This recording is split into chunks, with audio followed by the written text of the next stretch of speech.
Good afternoon, everyone.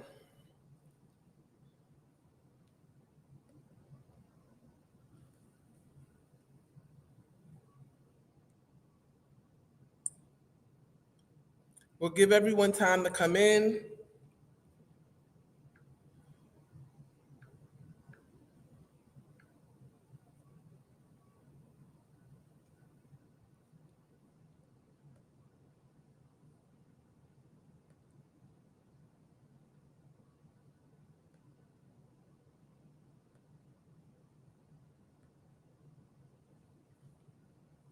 Good afternoon, everyone. Welcome to the Stronger Together Slate Q&A. My name is Evangeline Byars, candidate for president. Just give us a few more moments. We're waiting for everyone to come in and to be set up.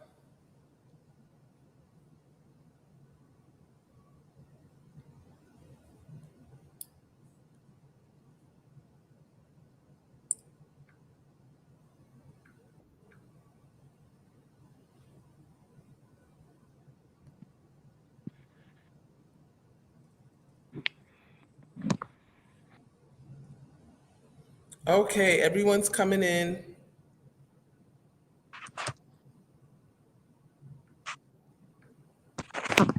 Yeah, I'm trying to get in on my laptop. Just mute yourself until you get it together. Okay.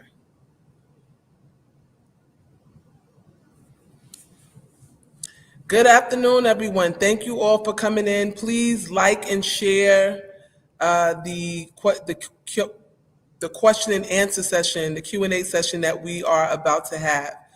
Today, you're going to be able to access anything you would like about the Stronger Together Slate. I will introduce our platform, the candidates who will be representing TWU Local 100 as the top four representatives.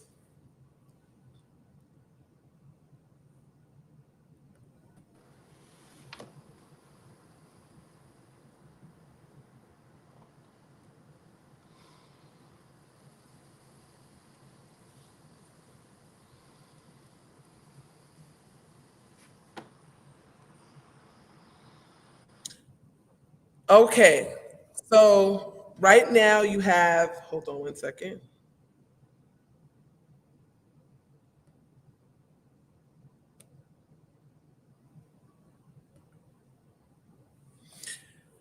Right now you have myself. My name is Evangeline Byars. I am the presidential candidate for the Stronger Together Slate. And Ed, introduce yourself, please. You're muted. Afternoon, my brothers and sisters. My name is Ed Gator. I'm a bus operator at Mapstola. I'm running for administrative vice president under the Stronger Together Slate. Okay, we have Jamel Nicholas. He's just having a little technical difficulties with his camera. As soon as he's ready, he'll come back in.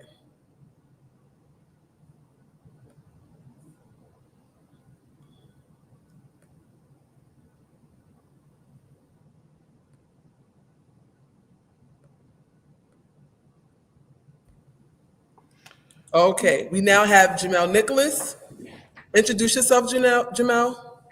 Hey, good afternoon. I'm Jamel Nicholas, candidate for Financial Secretary Treasurer from MOW, Track Division. Okay, so today we're going to have a discussion where we talk about our what we're running on, our platform that we're running on the Stronger Together Slate.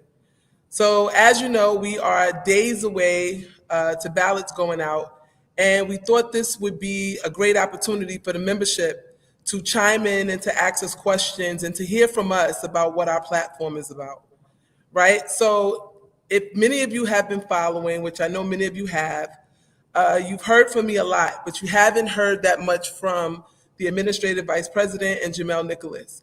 So as you know, the top four of the union, we deal with all of the main table issues, and we are support to our vice presidents and our divisional ticket and our divisional officers. And one of the things that I think is very important for you all to understand about the power of the president is that without the support of the president, it's really nothing that the VPs or the divisional officers can do in their department. Everything they do is sort of deterred if the president of the union isn't intricately invested in ensuring that every department has equal representation. And so what we've been seeing over the years as members is that you see departments preferred over another, or it feels as if departments are being preferred over another. But I want you all to understand that as we have been out in the field for months now, meeting with members, going around and talking to members in all divisions, what we have come to know is that that is not the case. Throughout our union, everyone is taking a hit. So I'm going to talk specifically about departments for a moment, and for you all to understand what it is that we're talking about, right? So if you go into RTO, the issues when we go in to talk to train operators and conductors and tower operators about what's happening on the job, everyone is concerned about the PIC, right? The decimation of the PIC book, excessive discipline, right? Everyone wants to know what is going on with at 2 Broadway with the grievance and discipline issues. The fact that the work program is being decimated, right? Those are some of the issues that are being talked about in RTO. And now that everyone knows about the Medicare Advantage, the Medicare give back of our retiree medical benefits, people are interested and want to know about why our retiree benefits have been given back in RTO as well. People were asking about striking. Can we strike? What can we do to get real raises? How are we going to be represented? How is it that the crew office is still out of control and doing whatever they want to the membership? Then you have the stations department where they're dealing with, and as their CTAs, their jobs are being cut. They have excessive discipline in their department, right? So in all departments, everyone is taking a hit. They're dealing with the fact that the union under Yatano, Richie Davis, gave back or gave up the station agent title, right? And so now the station agents are all out of the booth and their job is no longer secure. CTA's jobs are being cut. Mobile watch jobs are being cut, right? So there's no job security in the stations department. There's wage theft issues when they do snow duty, the excessive pulling of workers while they're doing their job. Instead of people being paid overtime when people don't come up or show to work, they pull other people off of their jobs and make them do the job. Then we have in the Department of Buses, all throughout buses, the overhiring of bus operators, the disappearance of overtime, which we all use to supplement our income. And so we have not been paid adequately, right? We don't have the cost of living adjustment in our contract. So when you go into the Department of Buses, you have people wondering, well, how come I haven't done any overtime since June? And where is the overtime happening? In some depots, you have in excess of 148 people just in one depot on the extra list, right? Which then means that the jobs are being decimated there. They were given raises for Arctic pay, right? So they're supposed to have $4 to run these Arctic buses. However, they have cut the Arctic jobs, so therefore people aren't making money on the Arctic lines, right? So all of these issues in the Department of Buses, it spans across, but then you have an MTA bus. They're dealing with the issue of understanding when are they going to get their sick day parity along with the rest of the union. How come they're being left out? Excessive discipline, same thing, the disappearance of overtime. So all of these issues across the union are basically the same, especially in the Department of Buses. And there's more issues, but that's just basic. When we talk about women in all departments, one of the issues that we have there is dealing with excessive, the not having reasonable accommodation for pregnancy and different issues. There's so many things that we can go into when we just talk about women's issues, but that's some of it. Then we have MOW. We go into maintenance of way. And in maintenance of way, they've been overrun with contractors. The contracting out of all of their exclusive work. In the track department, their panel jobs have been contracted out for the next 30 years. Elevator, escalator, their elevator jobs for on elevator repairs. Those have now been contracted out for 30 years. Also, trying to get pay parity in elevator, escalator, line equipment signals. There's so many issues that vastly go throughout the department. And so everyone is being hit on every side. And car equipment, you have the people who are in the departments, who are the union reps there, violating the members' overtime, seniority, pick. There's so many grievances and stuff that are outstanding over there as well. Not being able to get involved and hear from back from union reps when things are happening. So all throughout the union, what we see is that our union is being abandoned by the leadership. And so, what we plan to do is to make sure that we are representing all of our members and making sure that everybody understands that they have a voice and that we're going to be there for them. And so, before I go on, I want Ed Gator to talk about his administrative vice president position. Talk to them about what you will be doing and how that will work dealing with member services and as the administrative VP. Thank you, Madam President. I greatly appreciate the few minutes that's being allocated. First of all, I want to thank everybody who's watching this right now, because I believe you're going to get more insight to exactly who we are and what we intend to do. So on that note, let me start off by saying I will be in charge, if elected as your next administrative vice president. It'll be my responsibility to ensure that your health coverage, your medical benefits are adequate and as well exceed your expectations. Right now, we have medical plans that does not help every single individual within the TWU Local 100. We have one medical package with two options. That's not good.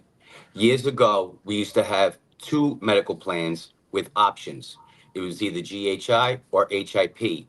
The union has gone away from that, which I think is a big and a huge mistake, because what's being available to the members is not, it might be good for one person because they're single or they're just starting out and they don't have a family, or other mitigating circumstances, and the other person, the other member who needs certain things can't get them because of the price that they would have to pay for that package. Now, if you have two options where you could choose which medical provider is good for you with choices, such as if you had GHI and you were a single person and you were just starting out, you could choose that plan because it's going to cost you a couple of dollars more, but at the time you had the money in your pocket, so you were able to do that. But if you're a family member who has kids and they have underlying issues, and you have family members, a loved one, a spouse, whatever it is, they have underlying issues, and you would have to go with HIP because there was no co-payments, and it would be easier for you to afford it, and you would have to stay within that network, but it still sufficed and still carried what you needed. We don't have that anymore. We only have Aetna. That's it. And you have two options. Either you stay within the Aetna's scope of what they provide, or you go to your doctors and everything else, and then you have to submit forms and everything else that goes with it just to get basic medical coverage. On top of that, we're spending $100 per person every time there's an emergency visit.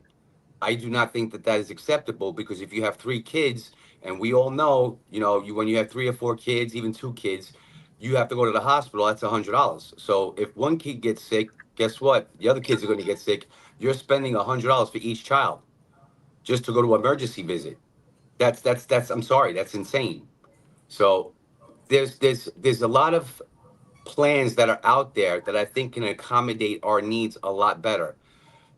The only thing I could say to that is, sitting here and analyzing what we have now, there's a lot of inadequate things that are involved with the medical packages that we have. And I'm sure that there's other medical packages and other medical providers out there that would definitely want our members to have a better health coverage, and at the same time we can afford that coverage and get better coverage. So that's one of the main issues I have right there with our medical coverage. Besides, we pay the highest in premiums, but we get the least amount of service. And that's something that needs to change dramatically. Our dental plan, I was just going over the new quote unquote, since the best thing since sliced bread on our dental plan. There's a lot of problems with that dental plan. I mean, you have kids and they're supposed to be covered to the age of 26. Nope, 19. That's it. 19 years of age, and that's it. They're done. So, if you try to get your kid braces or something like that, it's gonna be a lot of out of pocket for that. A lot. Second of all, you're limited. There's a list and there's a gambit of things that you can and can't do. There's a time frame involved in that, where I think that if like say if you need an emergency root canal done, nope, you have to jump through hoops. They can't provide the service you need right then and there. You have to wait until you get authorization. You have to fill out forms. You have to go for X-rays and everything else, and then you got to find the provider that's in your area. Now, granted, there might be a lot more providers than there was in the previous one, but getting the quality of service that you need at that time and the attention you need at that time, it's not going to be there. I believe, and I firmly believe that we could do a lot better. As far as, our retirees, I know, we're all active members right now, but we are going to be retired sooner or later. Right now, the retirees, they have very limited access to the coverage in regards to eye care, dental, hearing, and prescriptions. So we need to address that matter as well. There's a lot of issues that health wise that need to be addressed within our own union for our members.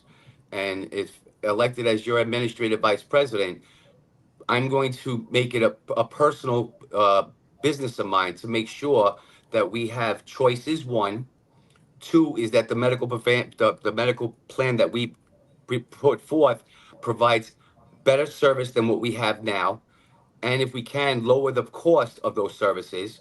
If we can't, if we're going to have to stay with the amount of money that we have, because we really don't know the dollar figures because we're not in there yet. But once we get in there, if we're able to put more to the plan to get a better package, the top four officers and everybody else will sit down and discuss it, and we'll put forth a better plan for each and every member. Because right now there's a lot going on. We have members that went through COVID. We have members still active today that went through 9/11. So we can't foresee their future as far as their health coverage and what they need. But having a package in place that's going to benefit them and going to benefit everybody, that's what we need.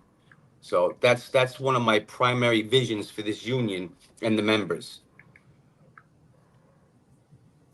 Okay, so now you've heard from Gator. He gave you a little bit about what's going to be going on in his department as he has to cover and deal with and manage our health coverage and member services. So, Jamel, if you can just jump in, introduce yourself, and talk about with them about what you're going to be doing coming in, dealing with the Office of the Financial Secretary Treasurer. Okay, thank you. So as financial secretary treasurer, my focus immediately getting into office is going to be on getting an account of what's been happening with the union's finances, not just for the last few years under Richie Davis, but in all honesty, the last 10 years. We haven't had a fresh pair of eyes since since Samuelson came into office. And so with there being a continuation of leadership from Samuelson to Utano to Richie Davis, what you don't have is a accurate sense from a third party or from the members at large, an accurate sense of the money that's going out. The only thing that we can use as some kind of reference point are the LM2 reports that the union is supposed to prepare and submit to the Department of Labor annually. And the issue with that, while it does give you some insight, is that it's a self-reported form.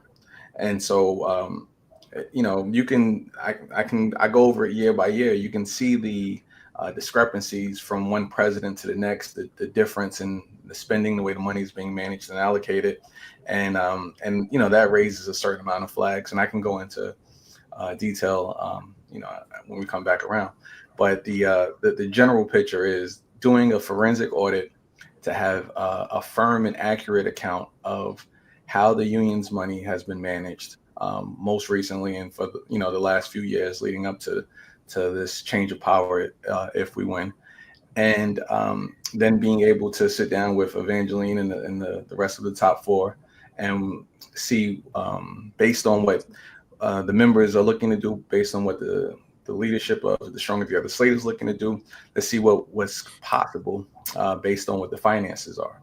Like with regards, when you go out in the field, you hear the frustration.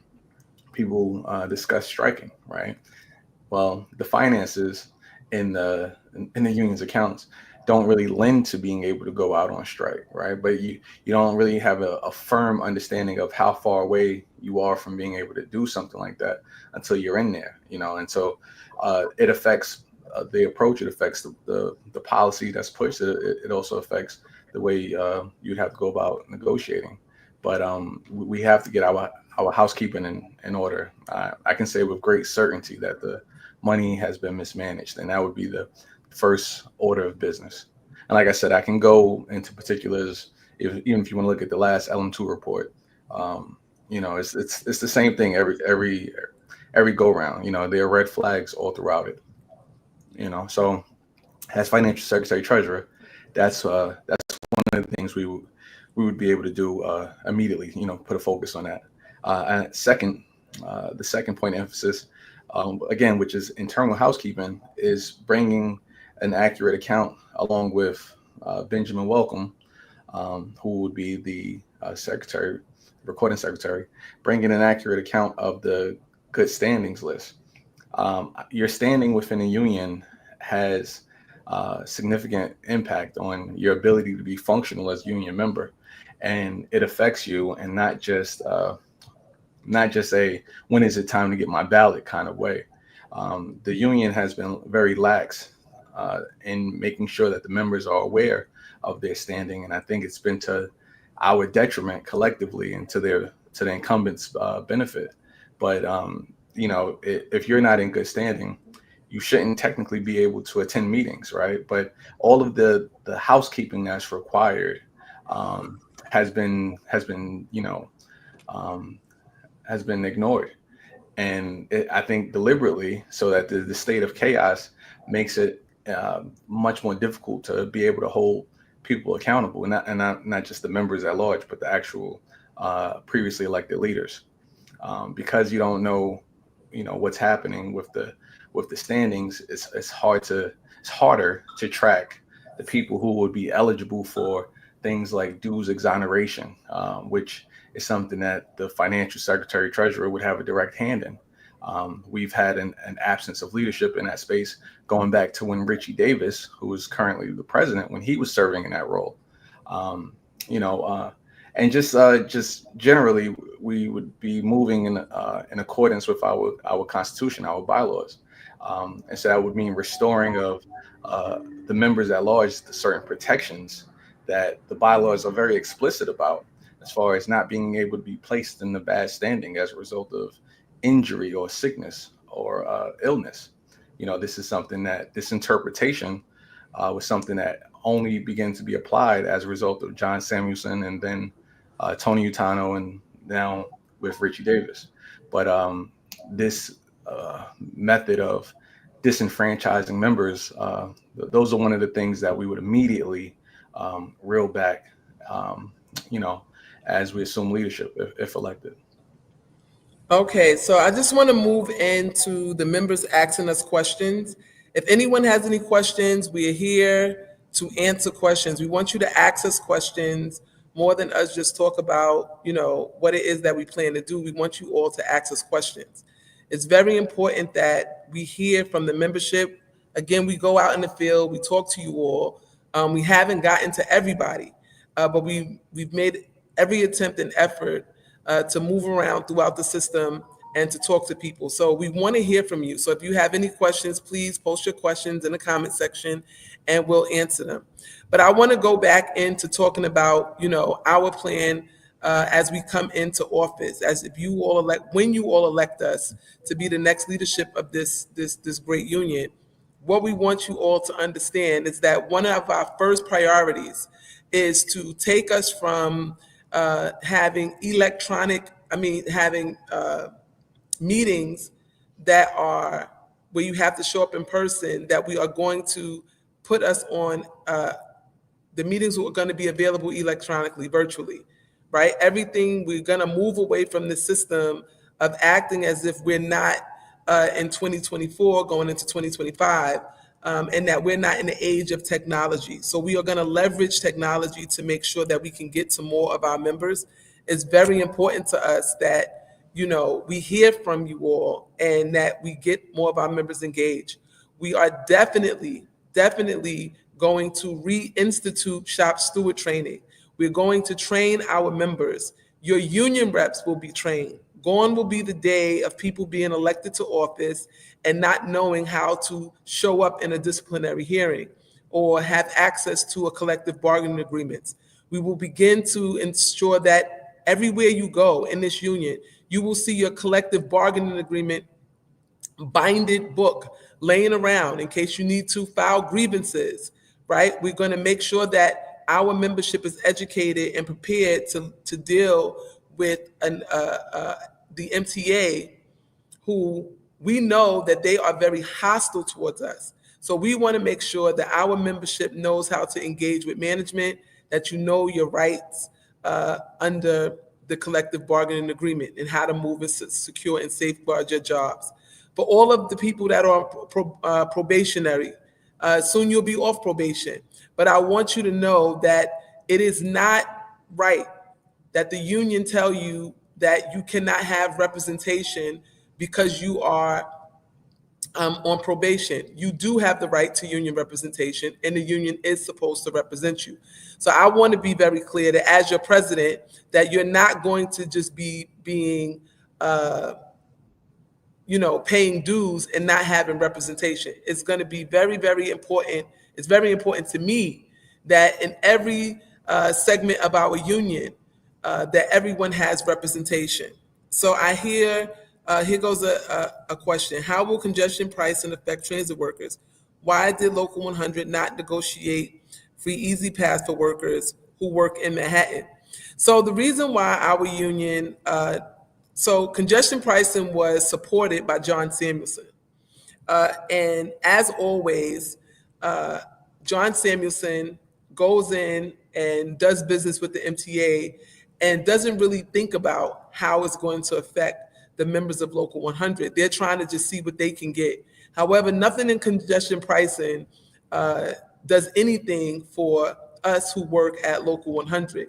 The Transit Authority has more income streams coming in, and those income streams that are coming in, then there's no factoring in what they need to do or should be doing for their employees. So the reason, I don't know why they didn't negotiate free easy pass for workers who work in Manhattan, but what I do know is that the union has been very supportive of congestion pricing, especially under John Samuelson. When they saw that it was unfavorable, they tried to backtrack, but we know behind the scenes that they support congestion pricing because they supported it all the way through, right? So that's very important to know. Bermudez, what is your stance on consolidated members being able to run in the depots that they work out of, not matter if they're TA or OA?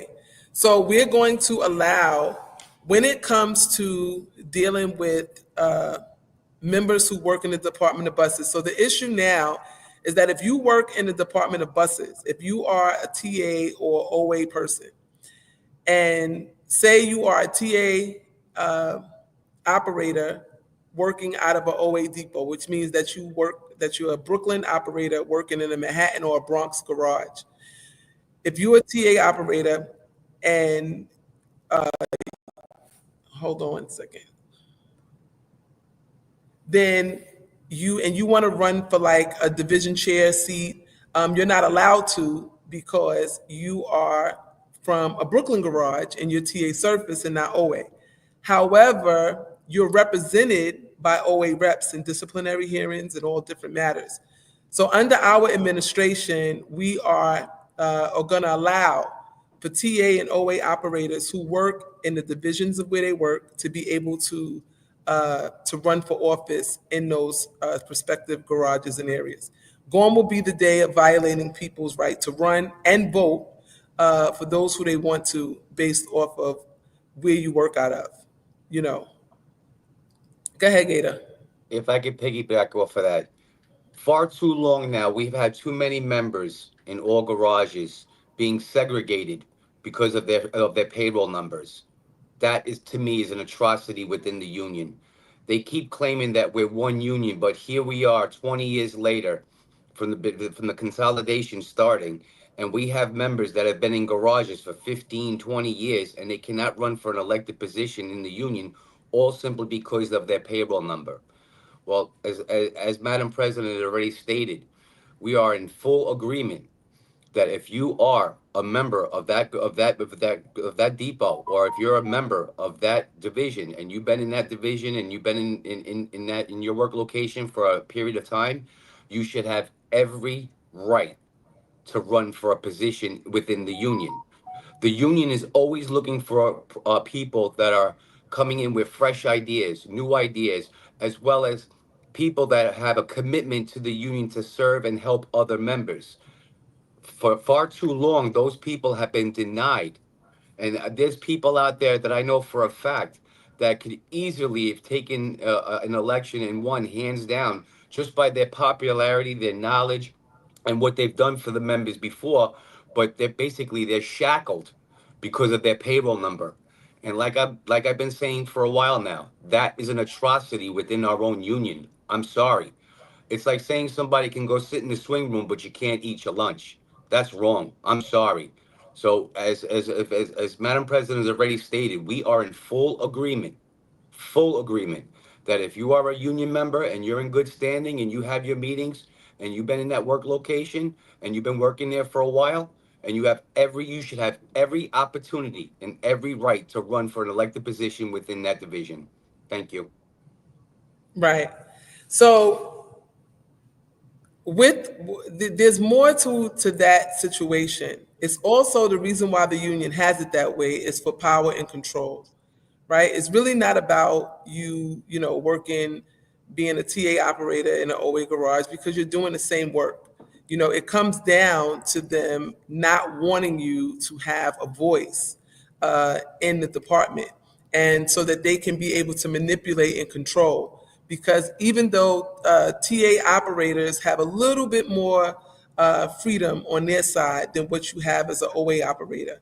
And so when TA operators come into the garage, they instantly know that something's wrong with the way MAPSTOA is being run. And so trying to strong arm the TA operators and tell them that you don't have no voice here, even though they're represented there, is a problem. So, and it's the same thing in the Brooklyn division with OA operators as well, right? So across the board, that's the situation at hand. So that's one of the issues that that we see that we're dealing with. But we're going to definitely change that. We now have Ben Welcome, who's the recording secretary. He just logged in. Ben, would you like to introduce yourself as recording secretary? Let people know who you are. Okay.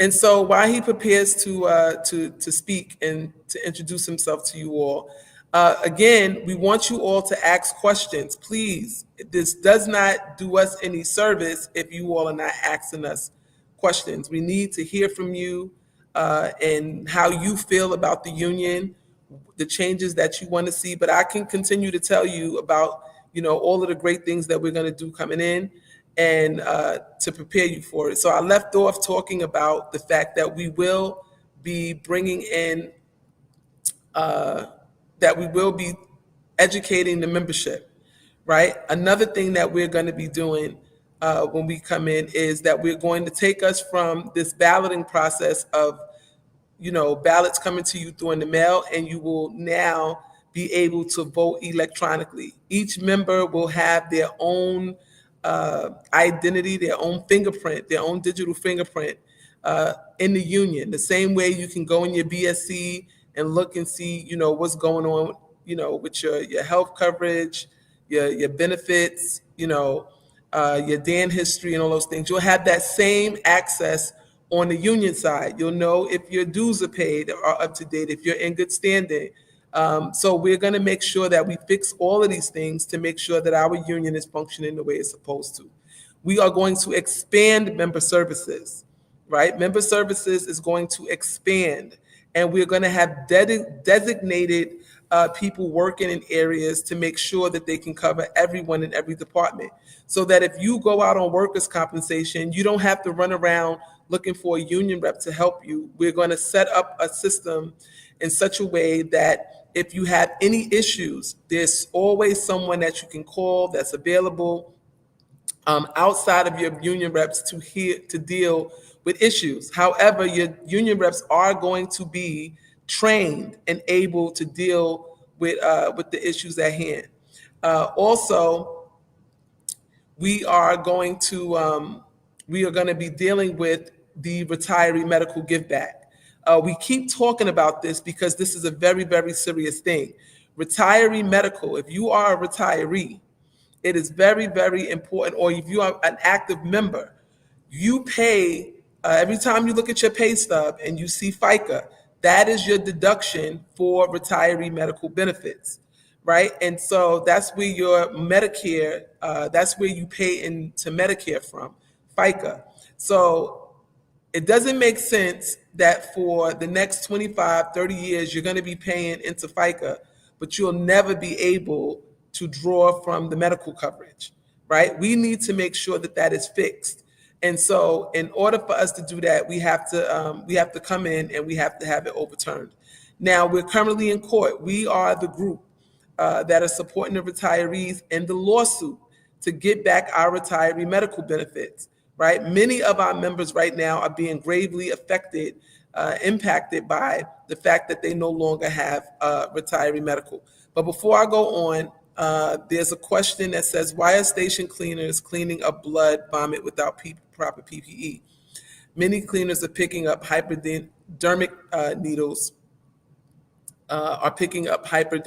needles, So one of the reasons why this is happening is, one, again, for the newer people who are coming on, they don't know that they have the right to ask for what is called the safety dispute resolution form. The VP of the department has not made safety a top priority. And so because health and safety is not a top priority of this current administration, this is why you see workers picking up hypodermic needles and doing things that they should not be without having the proper PPE on. And so the bigger issue is that the failure of leadership to properly help and aid and assist the membership is why you see that happening. Someone asked me about any changes to Tier 6. Hold on, Evangeline, I'm sorry. Before you move forward, I just want to drive home as far as picking up bodily fluids. We don't have a culture of safety in transit. You saw it in the NTSB report that was put out, where they really focused in on my department, on MOW, that they said that safety was a joke. That's how they described it in the report. The issue is this lack of safety culture, right? When you are working on a job, you're being governed by 3 different sets of safety standards. There are the transit rules, there are the PESH rules, because we're public employees for the state of New York. Then there's OSHA, which is federal, right? And every level has a standard. It's the BBP, the bloodborne pathogen standard, right? And that dictates what's supposed to happen when you're dealing with bloodborne pathogens.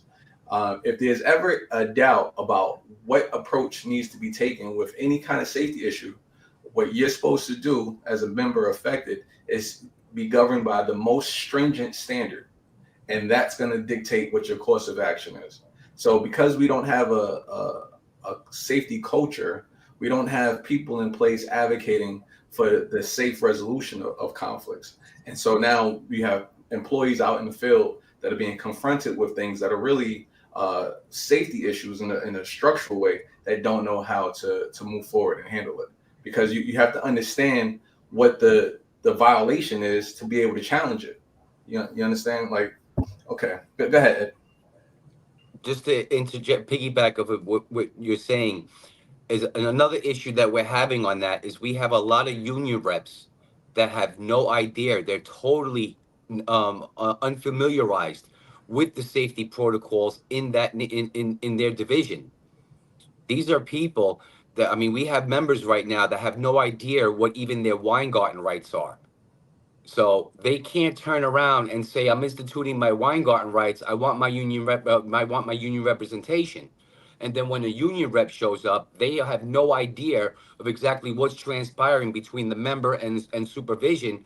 So they're sitting there basically, you know, going about this in the wrong way because they're not properly trained or properly educated in this scenario. So it only escalates it and makes it worse for the member who's actually claiming that there's an issue here. So it's not Right. being addressed properly right from the beginning. Right. So Ben, this is a good way for you to segue in, introduce yourself, let them know about the you're muted. Good afternoon, everybody. My name is Benjamin Welcome. I am running for recording secretary.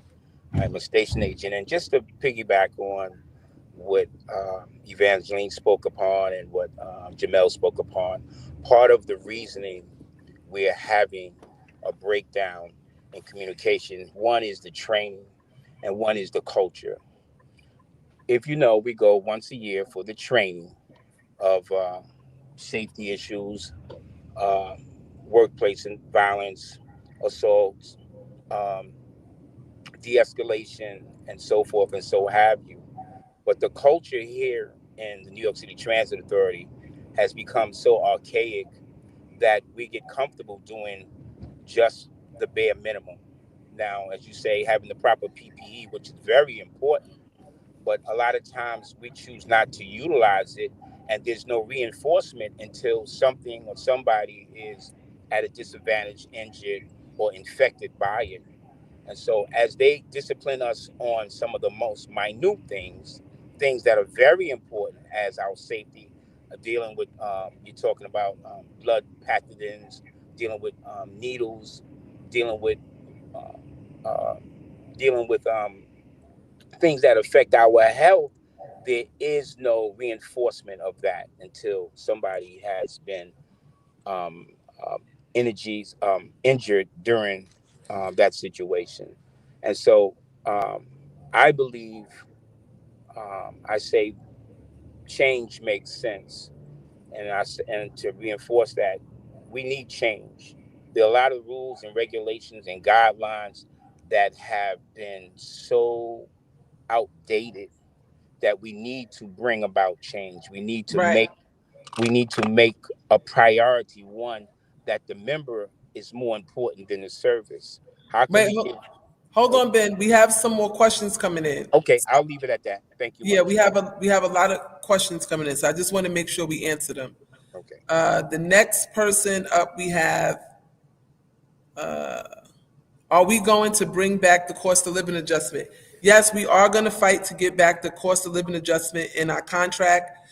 We are way behind everyone else in wages right now as the Long Island Railroad Metro North are inching closer and closer to $60 an hour. They're close to $55 an hour right now over at the Metro North and Long Island Railroad, while we are just teetering on 40 plus dollars an hour.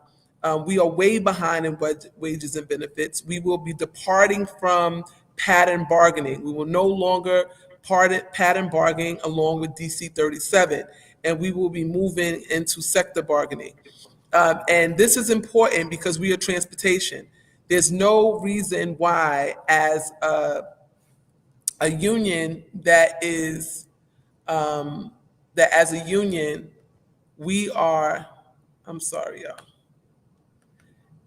There's no reason why we as a union are pattern bargaining along with DC 37 when we could be when we should be sector bargaining along with the Long Island Railroad and Metro North.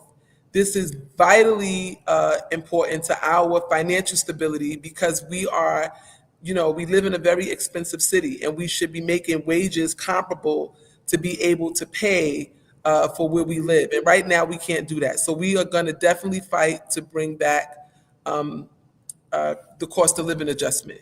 That is definitely on the agenda. So someone else asked about Tier 6. Any changes for Tier 6?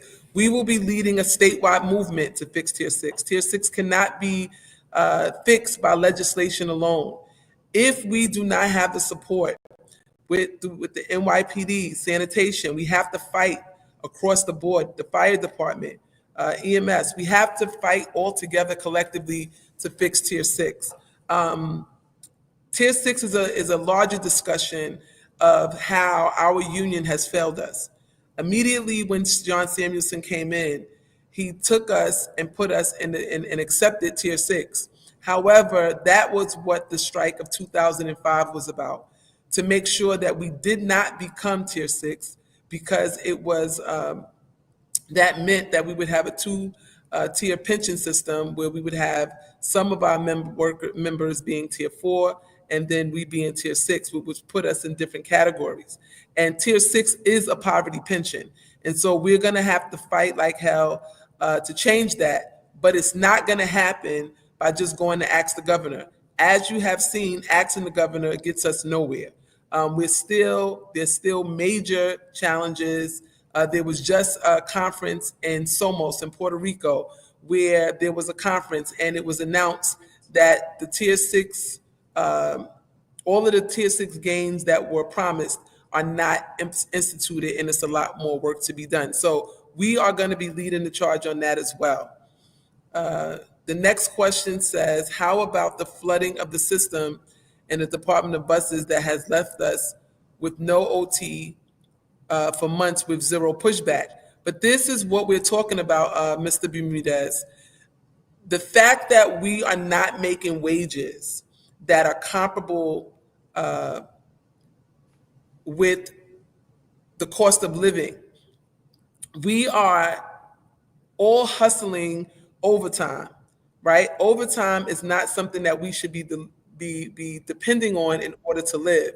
And because of the fact that we have been, because of the fact that we all rely on overtime because we don't have the adequate wages, that all goes hand in hand with what I was just talking about as far as us having to depart from pattern bargaining and go into sector bargaining to make sure we're making the right wages that we need so that we don't have to be a slave to overtime. Because now that overtime is dried up, a lot of people are suffering from the fact that they don't have overtime. Go ahead, Gator. You want to jump in there?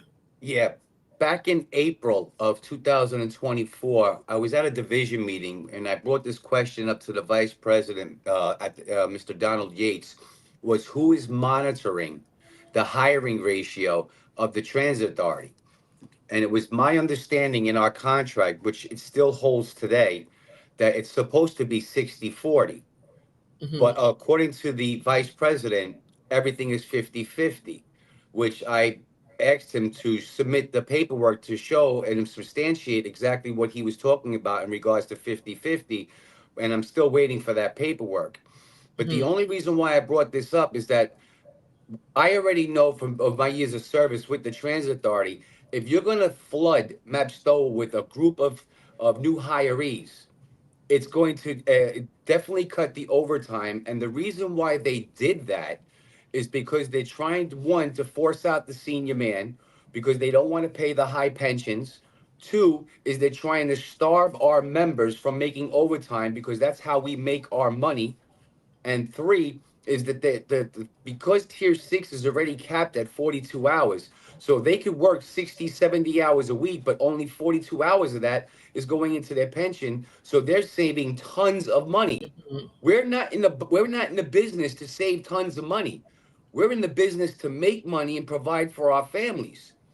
So when that question was proposed, and there was a lot of pushback from the union at that time, the current administration, I knew something was up, something was wrong, because never before have we had that volume of new hirees flooding our system. We never dealt with that on such a on a huge level. Right. Well, the issue again, it goes back to what we've been talking about, right? The transit authority is prepared and is trying their hardest to reduce, to save money and to save money on the backs of us, right? However, our union has not negotiated on our behalf in good faith, and therefore we're not making the money that we're supposed to. Therefore, we are a slave to overtime. Now, for those who are tier 4, it really hurts them because of the fact of, you're about to retire. You want to make sure that your numbers are correct when you leave. And so it hurts us in that way. But I'm more concerned about right now is not only the fact that we cannot do overtime, but that we are not making the proper salaries that we're supposed to as civil servants who work and live in New York City. Not having the cost of living adjustment, not having wages in step with inflation, that's the bigger issue. It really burns me when I see and I go into, bus depots, or you go into crew rooms, or anywhere throughout our system, and our members are very, very worried because of the fact that they can't do overtime. So people have adjusted themselves and their lifestyles to depending on the money that they make in overtime, because that's what they should be making in order to be able to provide for their families. We see with the longshoremen, they just got 66% raises. UAW, record-breaking raises. Now you have UPS, which used to make less than what we make. They're making $49 an hour now, right? And everywhere you turn around, we are being severely impacted. Boeing, 41% raises, right? All from striking. And so I want our membership to understand that we are a leadership that is coming into play to bring us up to where we're supposed to be as far as our standard of living and wages, right? Everywhere else is they're getting record-breaking raises, and we over here who lost over 170 plus members throughout COVID, and not to mention the assaults that are happening on the job. We are going through a lot and suffering a lot on the job, and we're not being compensated. So it's time for the Transit Authority to pay up. And as your president, that's what we're going to do. The next question we have is from LaFresh, grassroots movement. Where is my ballot, or how can I vote? So your ballot should be to you sometime around the 20th or the 21st of this month. Ballots go out on November 18th. So this Monday, ballots are supposed to go out. You should receive a ballot. But if you do not receive a ballot, if you look at the ticker at the bottom of the screen, it tells you to receive a ballot, call the American Arbitration Association. The number is 800-529-5218. If you are a member who you're not sure of your good standing, right? If you're a member in good standing, the union is prepared to not send you a ballot if you are a member in bad standing. And that number is 212-873-6000, extension 2084. Again, it's at the bottom of the ticker of the screen. You can just follow that information, and you should be ready to vote in this upcoming election. Can you show the members how to cherry pick the best candidates? So what happens when you cherry pick, right? So what you do is, I don't have a ballot in front of me right now, but I'll do a tutorial and I'll post it. If you want to cherry pick, right, what you have to do, and be sure that you cannot vote the slate and then try to cherry pick. So you're going to have to individually check off the slate. So say you wanted to vote for everybody under the Stronger Together slate. you would go and you would put an X in the boxes next to each and every name on the Stronger Together slate. Then you would go to the independent category, and there you can check off who you want to vote for as an independent candidate. Be very careful that once you check a slate box, you cannot go and cherry pick throughout all of the different slates. If you check the slate box, the only other place you can go to vote is in the independent line, right? You have to go to the independent line. You cannot check slate and then go into the other candidates that are on the ballot and then start checking off over there, or your ballot will be invalidated, right? So that's definitely something that I'll put out for you to see. I'll put it on the Facebook page so that you can see what that looks like. And then I'll put out one for you to cherry pick. But I want you to understand, remember, if you vote the Stronger Together slate, after you put an X in that box, the only other place you can go to vote for candidates is on the independent line. The independent line, right? You go on the independent line, and that's where you vote. If you try to go into other areas, it will invalidate your ballot. So I just want you all to be very careful and aware of that as you're voting. Let's see. What about weekly pay? So the union gave up weekly pay. That's something that if we want to go back to weekly pay, we would definitely have to bring that. That would be a negotiation item because the union gave that back. So someone also said adequate wages, bring the morale up, and better service for customers. That is definitely on our agenda, right? With educating our members and preparing everyone to know how to defend themselves adequately, arm them with the tools necessary to understand how do you file PESH complaints, Division of Human Rights complaints, DOL complaints, how do you grieve? All of these things these are tools that leverage how management and supervision deal with you. But we have to educate our members on how to use it. Not only will our union reps know what to do, but our members have to know what to do as well. Jamel, you want to jump in and say anything? You have anything you want to contribute to this? Yeah, absolutely. I'm looking ahead. I'm seeing some of the other inquiries. I don't know. Some of this is We're directed. at the one where it says the next question is proper PPE should be provided to cleaning vomit, feces, and which contain infectious waste. Yes, we did discuss that part. We discussed that with go ahead with proper PPE. Mm-hmm. No, yeah, we did. This is something that comes up in my department all the time. Track workers are regularly asked to clean up areas that homeless people inhabit on the tracks. And this was recently the cause of a safety issue that was going to go down to 2 Broadway. I think it actually started the process, and eventually management walked it back when the employee, the hourly, held their ground. But again, you need to be armed with the proper cleaning agents as well as the proper PPE. And even if you're given those things, if the conditions don't warrant you to be in there, like an enclosed space,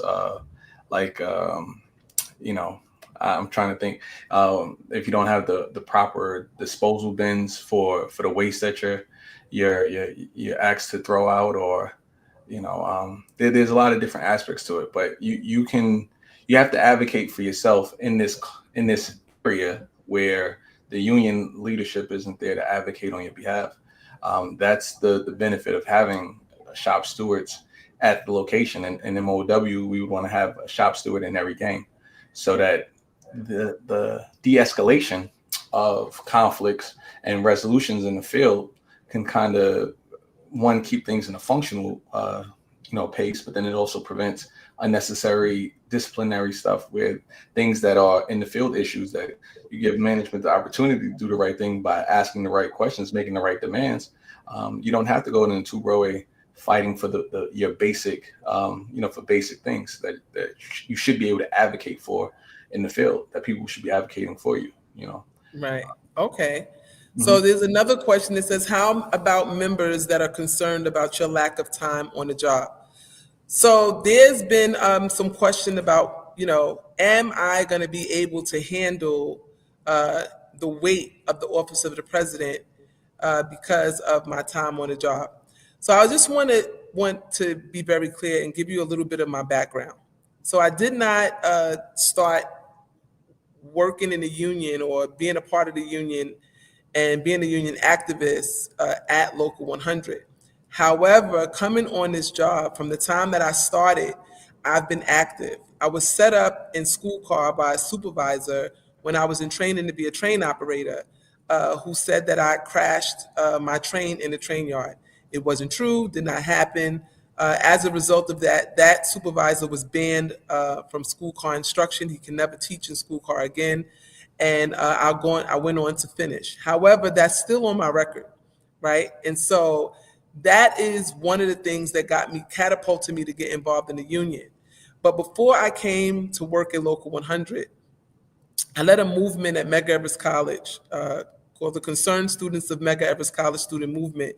And it wasn't only me, it was Jamel Nicholas and myself at the college at that time, which led to the full restoration of the financial resources for the college receiving its full accreditation and being treated equally with the other colleges within the CUNY system.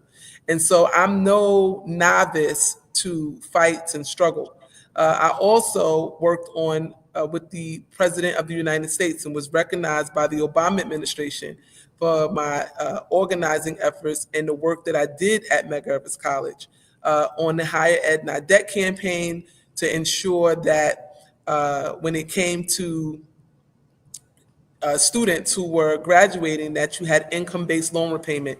So everyone who right now, if you went to college and you have student loans, you have what is called income-based loan repayment, which means instead of you having these balloon payments when you graduate, it is based off of your income. That is a part of the work that I did under the Obama administration. And I've worked on other fights as well. I was trained in law and labor organizing through 32BJ. That's where I learned how to organize. That's how I learned how to launch campaigns, and that's where my background is as far as labor organizing. However, here at Local 100, I have significantly impacted the membership, the membership, and the union in my acts of service. On the executive board, it was my work that led to women getting reasonable accommodations when the young lady who lost her baby in the train yard was basically violated by the union and management. They tried to cover it up and make it go away. Now, all train operators and conductors, anybody who works in RTO, if you become pregnant, you do not go on a train and have to continue in service. You're given an accommodation to become a dedicated announcer. That's some of the work that I've done. If you've been watching what I've been doing as far as dealing with labor relations, helping to save people's jobs, I also do shop steward trainings to help people understand how to navigate the system, right, at Local 100. So trust me, I'm very well equipped to handle the job. I'm the one that's working right now with the retirees and leading the fight to restore our retiree medical benefits. It was my sounding the alarm that got everyone's attention to understand it. There's no one else in this race who's running right now who's more connected to the membership and work dealing with our day-to-day issues and making sure that we're protected from management as we deal with the hostile work environment. And so my years on the job have nothing to do with my ability. It is those who have been here for 30 plus years, 28 years, 25 years, who are running for office right now. Those are the people who have destroyed this union. It is my work coming in now to sort of restore the union back to what it used to be. There was a time when this was a union that was well respected and very strong.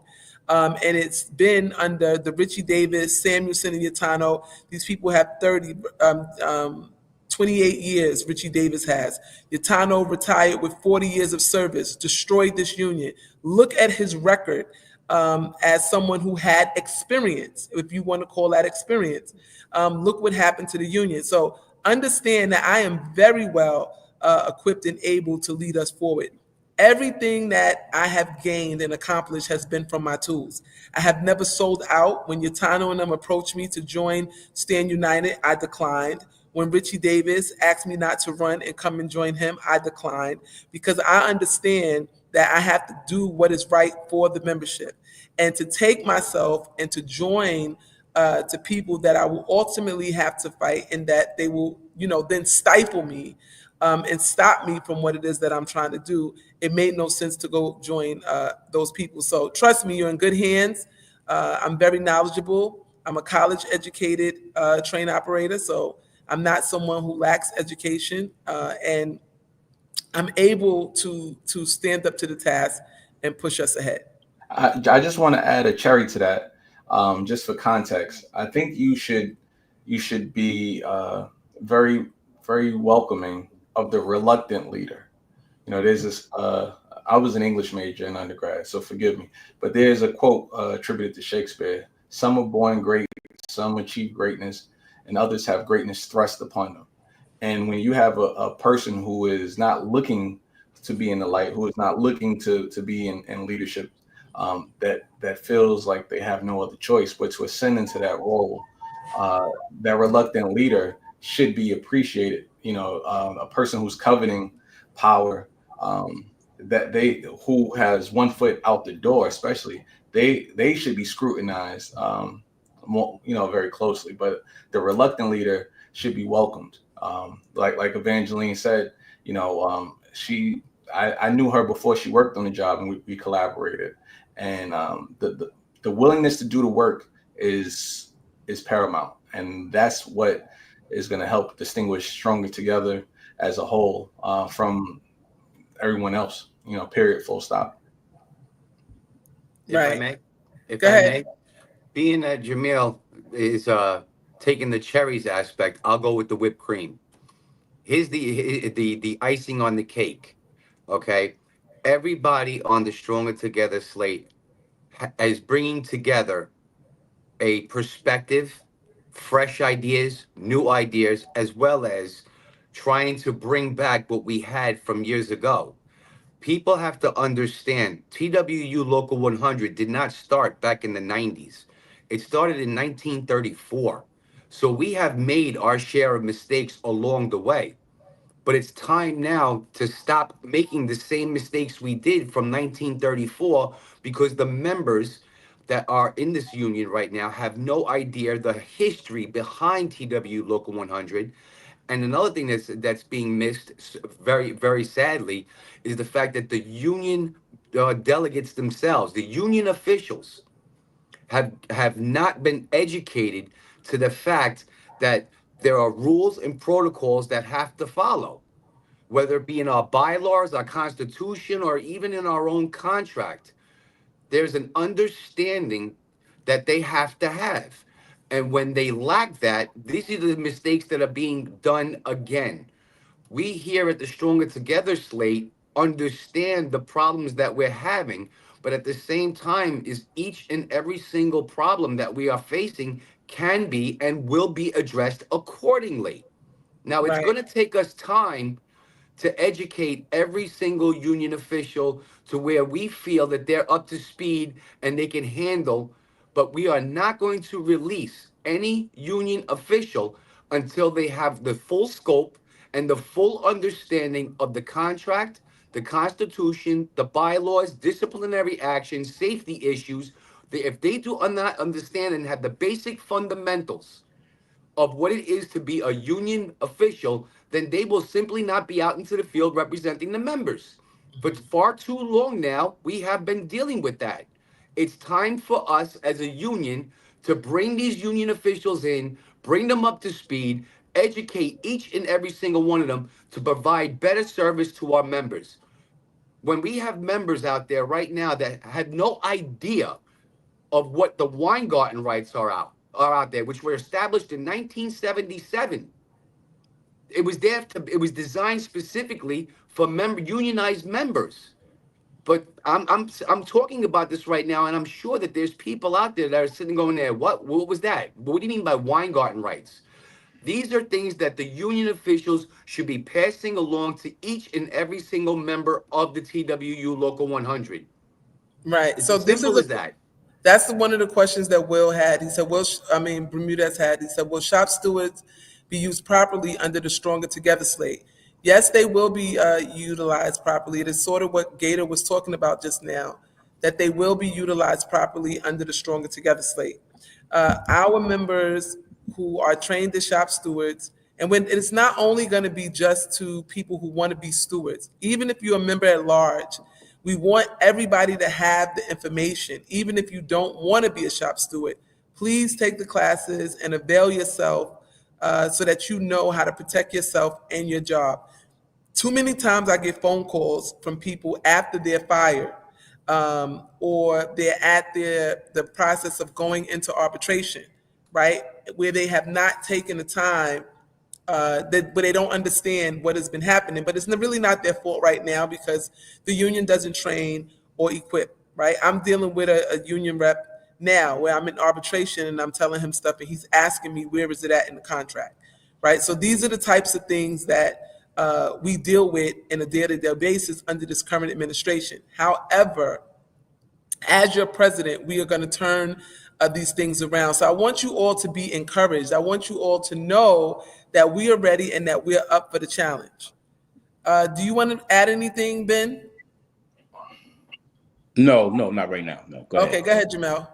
So I just wanted to give some insight from the financial secretary lens. The shop steward program, as far as utilizing it properly, it's already a budget that we've been actively paying for the last few years. We've been paying $5,000 a month out of our union dues for a shop steward program that's been non-existent. Again, some of the discrepancies that I highlighted in the beginning when we were doing the introductions. So Right. You don't even have to go and get creative with the budget to be able to say how do we finance it. We're already spending the money. It's just about getting return on the investment. So now the question is, do you have the ability to organize it and structure it in a way that's going to make the most sense to maximize the representation for 46,000, well now 43,000 plus members? And the answer is yes, we'll be able to do that. So another question is, I've never met you, but I pray you win for us all. I met a young lady from Stations that sat down at 2 Broadway for months and gave me a flyer telling me about your character, Empower the Sister. Okay, thank you. What is the requirement to become a shop steward? Someone is asking, Ray Francis asks, what is the requirement to become a shop steward and how does one apply? So under this administration, Richard Davis, the current president, he has disbanded the shop steward training. Under Local 100, we have now departed from the long-standing practice of training shop stewards. Shop steward classes are available to anyone who wants to take it. From the day that you come on the job and you sign your dues authorization card and you become a member, at that moment, if shop steward classes are available, you can sign up and take it and begin to educate yourself on that process. But our union has now departed from it. Under my administration, under Evangeline Byars' administration, the Stronger Together administration, we will bring back shop steward training. We will fight the international from departing from shop stewards because this is something that they're doing local wide. And let me help you to understand why they're doing this, right? They're doing this so that they can stay in power because an educated membership is one to be feared, right? So they're doing this to stay in power. If you know how to protect yourself, if you knew how much of your rights are being violated, I wouldn't have to go and campaign, right? You would just vote them out because you would be able to understand how severely Facts. you're being taken advantage of. We pay the most dues, okay, out of all unions. Every time we get paid, we pay dues comes out of our check. The average union, when you get paid, you give 1 hour's pay in dues. At Local 100, every single paycheck we contribute dues payments to our union, and we are being taxed without representation. And this should have anyone alarmed at what's happening, right? Because what they're doing is severely impacting the future of this union. It's not about just us today, it's about what's coming behind us, because there's a long legacy that Ed Gator mentioned, the administrative VP mentioned, about the history of Local 100 and how powerful it has been, right? People have one of our founding fathers, he led a fight against the Transit Authority, and he was in jail for 12 days. After he came out, it was his last hurrah, right? He got everything that he struck for, okay? And he died 30 days later. So people have given their lives to ensure that we have health benefits, and that we have adequate pay raises, and that we have health and safety is in place. And for this union to do what they're doing is criminal. So when I am president, you can be guaranteed that we will bring back shop steward training, and it will not be led by the VPs of the departments, right? They now are doing that so that the information is so different in every place that people are just doing whatever it is they want to do, that there's not one set modus operandi of how things are to be laid out, and that's a problem. The next question we have: I hope my fellow CTAs are watching this and vote Stronger Together Slate. Great job, guys. Someone is asking now, why are members not shown their contract? So again, our union has departed from giving members a binded contract. And the reason why they do this is because, again, a membership that is not educated and doesn't know its rights and its benefits, right, will not be active, right? It's what you know that makes you go. And so you will not be able to be alarmed about anything if you don't know what you have or what's being given back or what's being given up. So they don't give you binded copies of the contract because they don't want you to know all the givebacks that are taking place. Imagine if you had a binded contract right now or a copy of your contract, you would know and be able to see clearly that we no longer have retiree medical benefits, that we all, whenever you go and look at your pay stub, you'll see a FICA deduction, and that's where we pay for our retiree medical benefits, where we pay for Medicare, and it is now gone. We now, that 20% PPO that the Transit Authority usually pay for us is now on our shoulders if the doctors are not in network, which the majority of the doctors are not. Medicare Advantage is not accepted in all 50 states. So that's why they do it, because if you don't know, then there's nothing that you can come at them about. So someone says, what has been the givebacks? So they gave back retiree medical. In the 2023 contract was the give back of retiree medical. Something that was given back after contract negotiation was they put us in Corbell, which is now a managed care system when you go out on workers' compensation, right? You have to go through Corbell. And why this is problematic is because by doing this, it's like privatizing member services, where the union is no longer the one who is letting you know what it is you have to do and watching over that process. So when you go into, say you get injured on a job and you have to go into Corbell, you can opt out of Corbell after 30 days.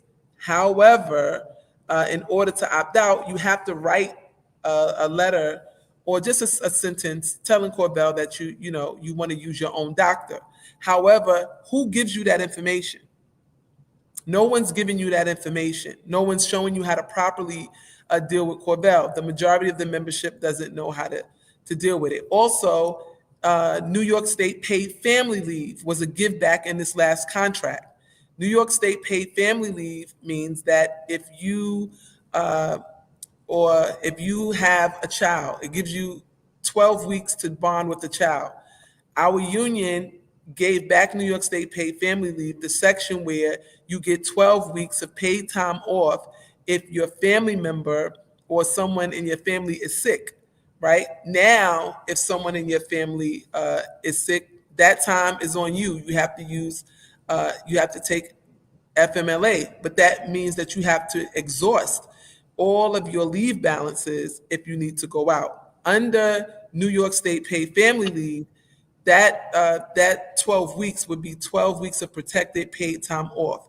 It also allowed for military people who were in military service to be able to prepare if they were called away to war or they're deployed somewhere, that their family member can step up and use it to help them transition to take care of their family while they leave. So we gave that back just for my poly. And that is a problem because all of us, if anybody was here during COVID, if you've ever had a sick family member or loved one who's been sick and you had to take time off, you have to use that time. And so those give backs are some of the ones that stand out right now. I think Ben Welcome wanted to talk about some of the give backs and then I'll finish. Go ahead. Yes, how you doing? I just want to point out to the members a lot that we're covering today, which we're speaking on may be important to one person and not important to another. I just want to tell you knowledge is power. And oftentimes here, it doesn't affect you until it knocks on your door, until you got a sick family member and you have to go through the process of FMLA. And Stations Department, sometimes you have to jump through hoops. I don't know about any other department. Knowledge is power when you have an IOD and you injured on the job and you have to put in your comp papers. And as they work with you, there's some point where you're disconnected and then you're not getting your pay. People get injured and come back before their time because they need their check.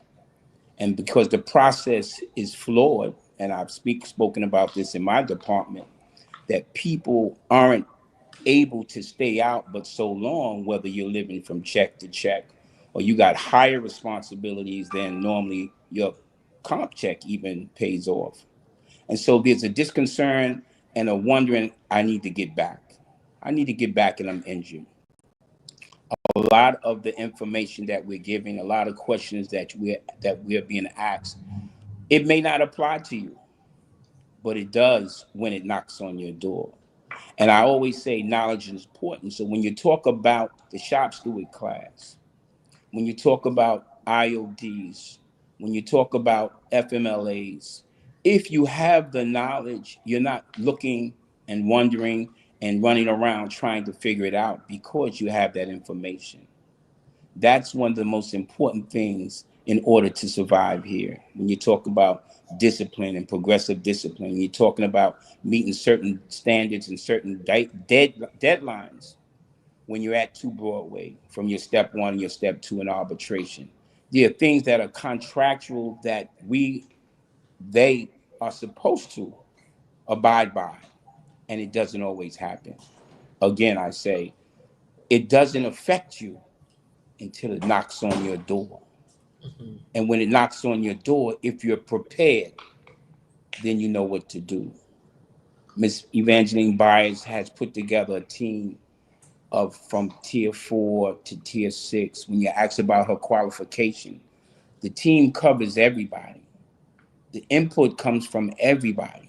Mm-hmm. What's important is that you, the members, put in your input. You, the members, say and state what's important so that we as a union work for you. Correct. You do not work for us. If you look at your check, you talk about pay. Every day, every paycheck, the union is paid, whether you use them or not. But if you're paying somebody and you're not using them, at least you want to know that they're operating in your best interest.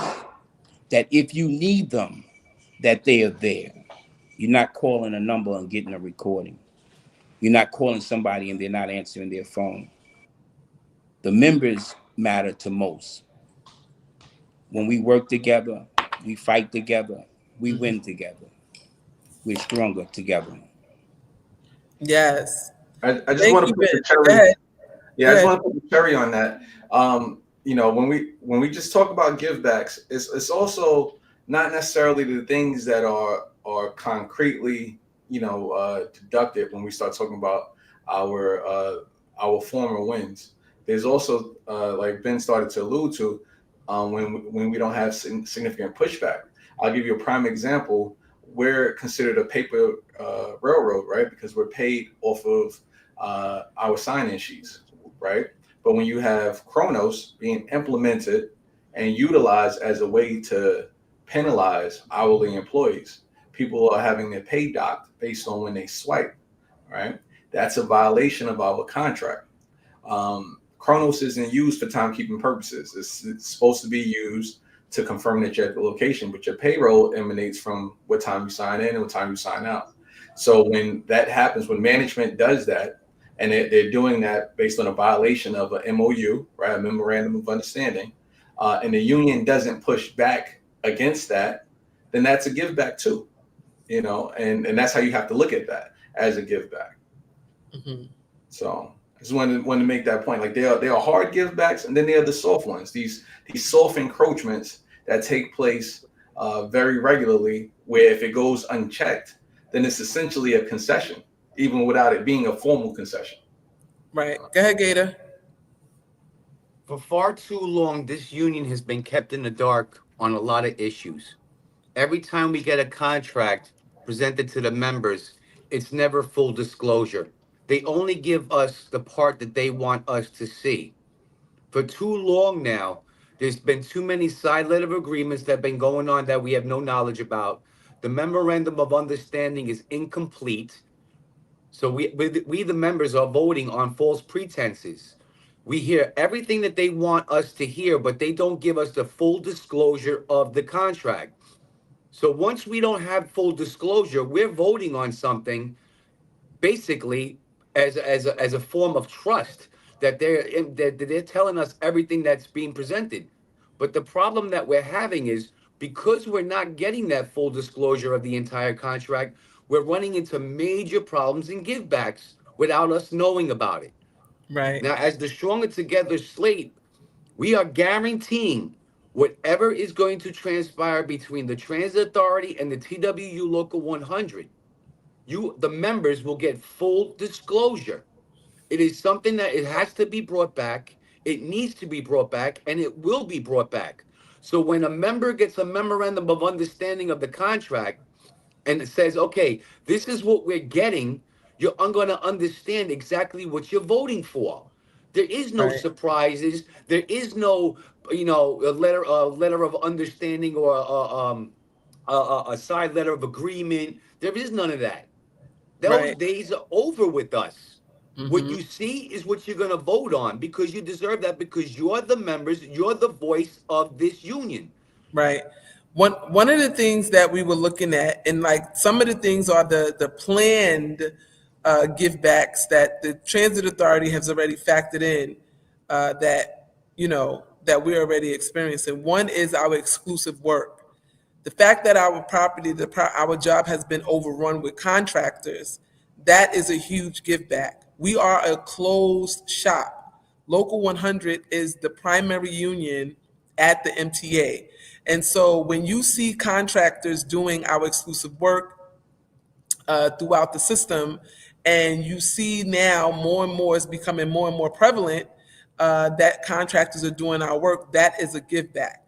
Now, the Transit Authority can contract out work. However, it's not supposed to be the majority of the work, right? You have already contractually work that we're contracted to do, right? Contractually, that is ours. That's our exclusive work. And so there's supposed to be a bidding process before contractors come on our property. Under John Chiarillo, that has almost disappeared, right? They're just giving up the work. They're not even consulting the membership to let them know anymore of what they're doing. They just come in one day and they just announce it, or they don't even announce it, right? Because you only have a few people that's attending union meetings. So those few people that attend the union meeting, they may say something to someone and then it spreads abroad. However, the issue of givebacks is very real. Also, remember, we just dealt with Richie Davis, the president of the union, who gave up the RDO bonus, right? And they had to go and grieve it to get that back. So he is someone who has no problem with whatever the union, the MTA asks for, giving them. He is a concessionary president, right? He has no problem with doing concession bargaining and just giving things back. So it's very important to understand that. Let's see what other questions we have over here. Invisible vectors. So Mr. Thompson asks, what about 5 weeks vacation? What about 5 weeks vacation in year 5 or 6? What are you saying? What you asking? You want us to expand from 5 weeks to 6 weeks vacation? Well, No, all I of these think things, all of the things that you're asking about as far as gains that we can get into our contract, they're all things that we can look to do, right? There's nothing that we cannot look to do. However, again, we really have to go in and see the damage that has been done. I believe that, when we come into office, we are going to be inundated with the side letters that have been signed off on by this current administration and the things that we're going to have to continue to fight for. Because again, when they give back, they do not let us know that they've given back. Usually something happens in order for us to know that they've given something up, or that there has been givebacks.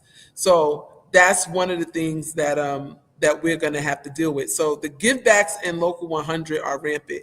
We are not gaining across the board. We are very much behind, and we will continue to be behind as long as we have this current administration.